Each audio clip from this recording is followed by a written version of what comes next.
Hi, welcome to Abby's Book Reviews, and this is my June wrap-up, and I managed to read quite a lot of books in June, so I am so happy, and I'm hoping this kind of continues for the rest of the year so I can actually get some of this mass of books down, because it's just getting bigger. My first read for the month was Scarlet by Marissa Meyer. This is the second in the Lunar Chronicles series. I want to say probably half the books I read this month were the rest of the Lunar Chronicles.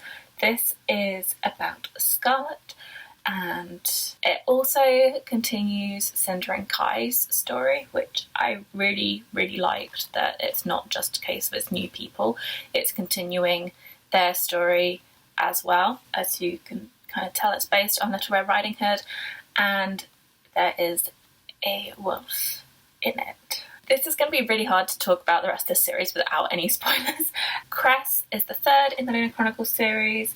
She is Luna. She is a prisoner held in a satellite, and she is take on Rapunzel. She hasn't cut her hair in however many years because of being held prisoner on this satellite. And it continues the story of Cress and Cinder as well. And oh my gosh, I think this series actually gets better with each book. Like, there's more intrigue and everything. Oh my gosh, yes. Then Fairest by Marissa Meyer. This is 3.5 in the Lunar Chronicles series. You are supposed to read this before winter so that you know more about Levana, because this is Levana's story, and she is the evil Lunar Queen. I'm not sure if this book is meant to make you feel sorry for Levana or not, but I'm sorry, I really don't feel sorry for you. Okay.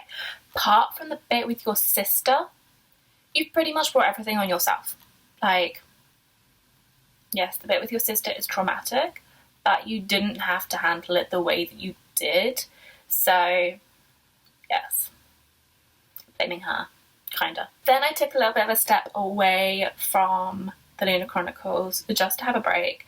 So I read Big Bones by Laura Dockrell. This I heard about last year at Yelk, and mostly through the panel that Laura took part in, along with a couple of other authors that have written about body image. And I think this is the first book I have read about a plus-size girl who isn't ashamed of who she is. And for the Year of Epic Reads book, I did this as Changes Your Thinking, I think. I can't remember now what I did it for, but a little bit of personal stuff. I did like a diet thing in November, and by the end of it, I was like, you know what, actually I'm happy with my body, I don't need to diet. I think I thought that about halfway through. I kind of decided, you know what, I'm actually happy with my body, and I'm gonna basically, just care for it, but I accept me the way I am and stuff. This book just finally pushed me over the edge into body happiness, and I now love my body. So, yeah. I wouldn't say I'm necessarily plus size, but, I am happy in my body now, and that is partially thanks to this book. So, thank you, Laura, for such an amazing book. I did love this. There was a little bit at the end where I was a bit like, I'm not sure I would take it that way with like the accident, but yeah. Two Can Keep a Secret by Karen M. McManus. This is not a follow-on to One of Us is Lying. This is completely separate, but there is a sequel to One of Us is Lying coming. It's called One of Us is Next, and I think it comes out beginning of next year. So excited for that. Anyway, yes, Two Can Keep a Secret. This is set in Echo Ridge, which is a town near Canada.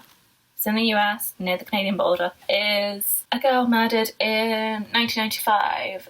Then 5 years ago, a homecoming queen was also murdered, and now the killer is back, maybe. Niece and nephew of the first girl that was murdered has to come back to Echo Ridge to live with their nan, and basically they try to discover what happened, or well, the niece tries to discover what happened to Sarah because she's into true crime, and it ends up that the Homecoming Queen nominees are basically scared into submission, but they're like, basically their lives are threatened. So yeah, is the killer back or not? Will it be solved? The Hate You Give by Angie Thomas. This, I don't know why I read it on the come up first. I think it's because it was closer to when I saw The Hate You Give, which I absolutely loved the film. I loved reading the book as well. There isn't that much that they changed or they missed out, which I think was incredible. So I'm really looking forward to the On the Come Up movie.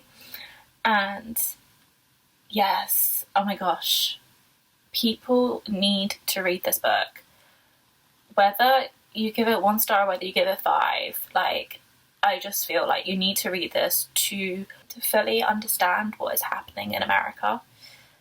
And I think that it's just getting worse with a certain person being in power. And the fact that here with Brexit having been accepted and stuff, it's just meant that racism has become more commonplace. Not necessarily against black people here, it's more against, European immigrants, which I think is ridiculous. We live in a modern society. We should not be saying people should come back from their own country.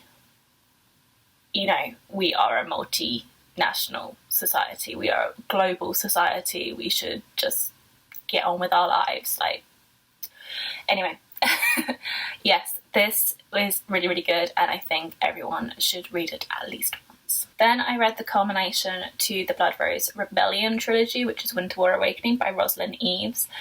I love Rosalind's writing. It's historical, it's fantasy, but it's also just poetic in the way that she writes. I also love that it's set in 1800s Austro-Hungary, and you can see the way that she's written it. It is based on fact and about the wars that happened then, but obviously with magic included and magical beings included, which is just amazing the way that it's written. But it's this piece of history that I don't think many people know about, so it's really fun to find out about that piece of history and also to see potentially where the First World War came from, because you can see the tensions building that would come to that, bring it all to a head.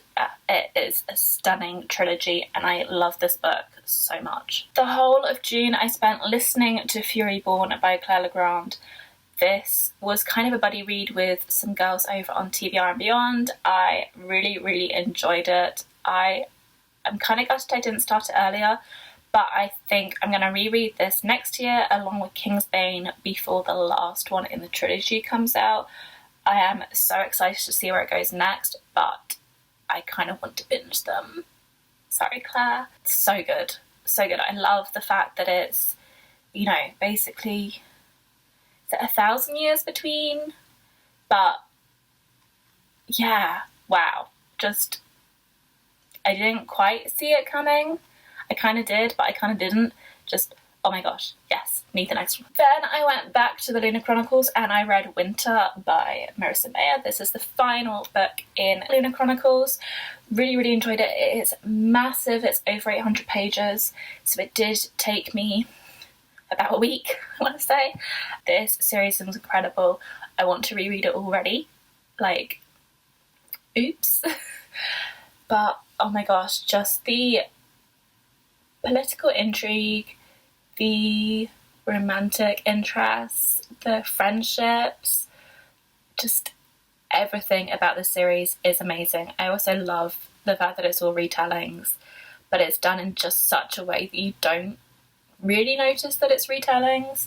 Absolutely love this series and highly recommend it. Final book for the month was Stars Above, which is a collection of short stories to do with the Lunar Chronicles. I did read most of these between Fairest and Winter, but I saved the last one because the last one is a sequel to Winter. It's set, I think it's 12 months later, so absolutely loved this so much. I just loved the little bits. At the same time, I kind of wished that I knew where they were meant to be beforehand so I could read all of it in order. So I think if I do a reread, I am going to try and reread these short stories in the right places just to make the story more complete. It was completed by reading it after, but yes, absolutely love Lunar Chronicles.